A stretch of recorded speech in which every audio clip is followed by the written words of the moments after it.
So somebody wrote in and asks the question, why is my husband hiding things from me? My name is Paul Friedman. I founded the Marriage Foundation, and I'm going to give you sort of a big picture, but you'll be able to have the answer. More importantly, you're going to know what to do.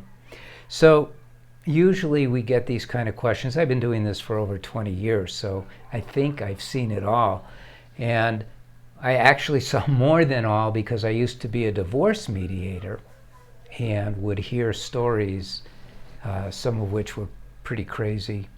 But this one isn't crazy. Usually, when someone writes in with this question, and I'm saying usually, it may not be you, usually what happened was a wife will come across something on his phone, maybe an email, maybe a text, and it'll be shocking. It's like, what the heck? And oftentimes it's not good stuff that he's hiding. I mean, sometimes he's hiding things like business things, or being with a friend who a wife doesn't approve of, but oftentimes, unfortunately, it's hiding things like sexting someone, or romantic chat with someone, or it could even be, a gay lover. We have seen it all. So let's answer first of all the question. The answer to the question is very straightforward and simple. He's hiding things from you because he is afraid of the repercussions of your knowing what he's doing. And then the obvious next question is, well, why is he doing those things? And I can give you a bunch of answers that would be like the standard answers, but I would rather take this conversation to a higher level. I would rather talk to you about your marriage. You got married, and your husband got married for two very simple but very deeply profound reasons. You got married and he got married because you wanted to be happier. And you felt that you met the right person with whom you can be happy for the rest of your life. That was your thinking. And you had already gotten to know him, he got to know you, and you exchanged pleasantries, and you were dating and then courting and got to know one another and found a common ground.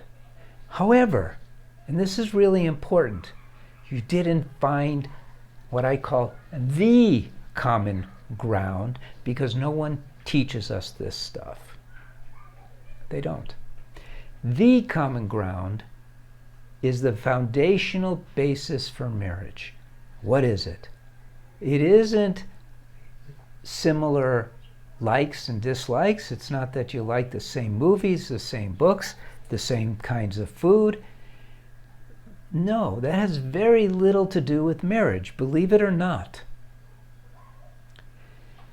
And the proof of that is if a person in a marriage may have a catastrophic accident and they're not the same person and the love still remains. I gave it away. Love. Love is the common ground.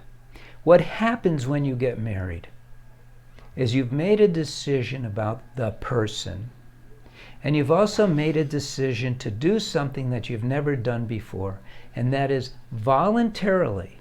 There's no compulsion of family or biology or anything. It's, I choose to love you for the rest of my life, and here's the word that is often missing, unconditionally. If your marriage was functioning on that level of love, which is supposed to be the foundation of your marriage, not something out there somewhere, it's supposed to be the very foundation, is that you're loving your husband unconditionally. That all of your thinking is based in your heart, and your heart's love for your husband just manifests through your thoughts into actions, everything would be okay. He would not be hiding anything from you because he would be fulfilled. And there'd be no need to hide anything. There'd be nothing to hide. So what's going on here? What usually happens is someone will listen to this video or one along these lines, and then they will write to the counselors. You could go to our website and write to our counselors, and and you'll say, I did everything Paul said to do, and still da da da da da. And it's because what I'm describing, because of our education, or I should say lack of education, what we do is we change our behavior, but not our thinking. And it's the thinking that causes our behavior. But when you start behaving in a way that is, let's say, manipulative or phony or an add-on, it won't do the trick. You literally have to change your thinking. You have to start tapping into your heart, not changing your behavior, but changing how you think. So if you have a thought like, well, I'm going to do this because that's going to really show him I love him, that's not cool. What you have to do is that thought is going to come up to do something and it won't be loving, and you go, I have to get rid of that thought and replace it with a loving thought and remind myself to always have loving thoughts, and it's going to cause a little disturbance in the force, you might say. Your mind is going to go, whoa, wait a minute. And there's a whole process around learning how to manage your mind, learning how to master your mind so that your mind is in tune with your heart. And then your actions will change everything, will be changed naturally and correctly and the right way. There's a whole big deal to this. So I'll tell you some tips. One, subscribe to this channel so you could learn about marriage in a very positive way. 2, do not confront your husband. Don't do it. Because when people are confronted, their walls go up. Fight or flight, right? It's the drive to survive in action. So don't do that. It won't help. Don't ask him why he's hiding things. Don't go there. It won't help. The opposite will happen. It'll get worse. Take it upon yourself. Take it as a wake-up call that now you're going to get serious about learning about marriage, learning how to make your marriage amazing. Because when a marriage is well run, it is amazing.